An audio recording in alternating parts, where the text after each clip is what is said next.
Hey, what's up? I'm Chris Abbott, and in this video, we're going to be talking about what to post on church social media coming up.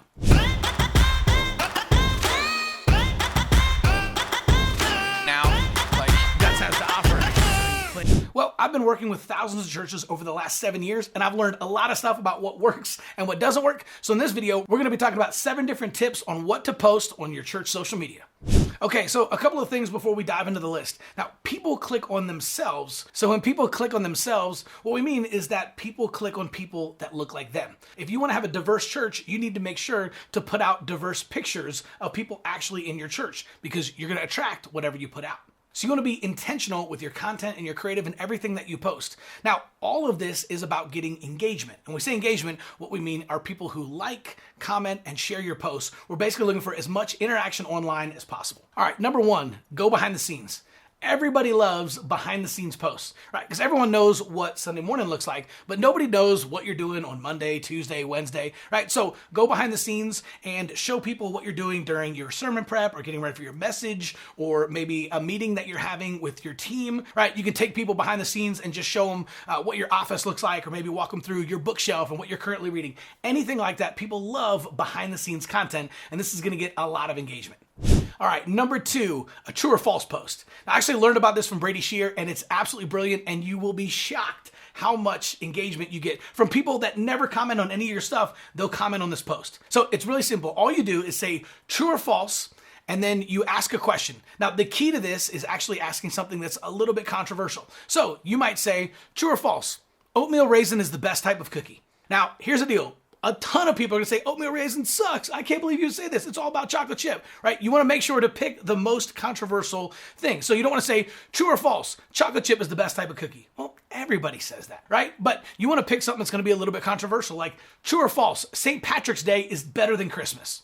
Everyone's going to hate on that, right? So you want to get people riled up a little bit about things that don't really matter, like the type of cookie or the best holiday, and people are going to jump in and they're going to start having conversations, and now you're going to have people going back and forth in the comments, and it's going to drive your engagement even further.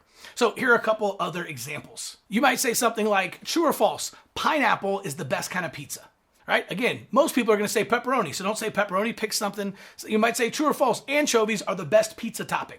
Or true or false, Star Trek is better than Star Wars. Now, be careful, this one might actually cause a church split, because we all know if you like Star Trek over Star Wars, you don't actually love God. Number 3, the how can we pray for you post. This one seems so basic that a lot of churches miss it.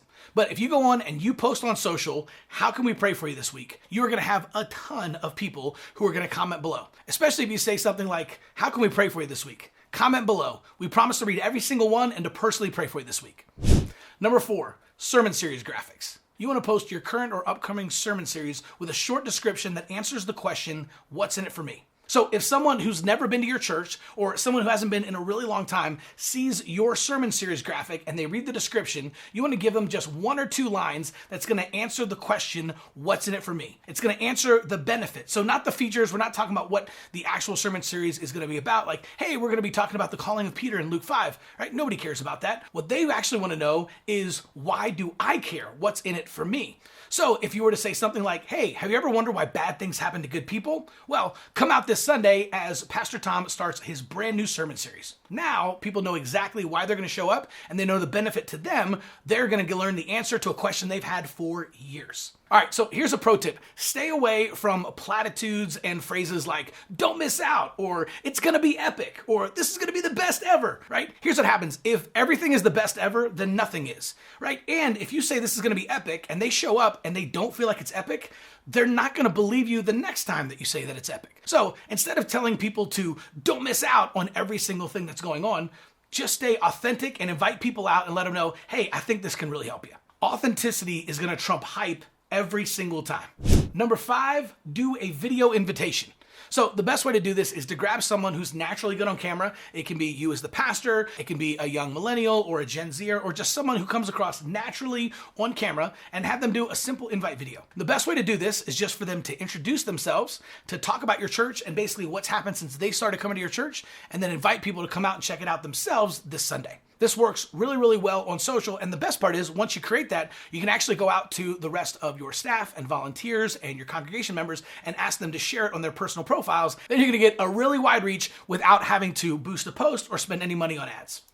All right, number 6, share your playlist. All right, so you can do this a couple of different ways. And you actually just share your current playlist, whatever it is that you're currently listening to, you can put that together and actually put that on social media. You can put together favorite songs of the pastor and what he's listening to right now, or you can actually go out and post your Sunday morning set list. So people love to know what songs they're gonna be singing that week, and you can go out and actually say, hey, here's this week's set list, and actually post the songs that you'll be singing. Finally, the last one, and I'm a huge fan of this one, you can actually have your church worship team record an acoustic version, maybe one of the songs that you guys have been singing that have been going over really, really well in the church, or it's a great way to introduce a new song the week before you actually do it.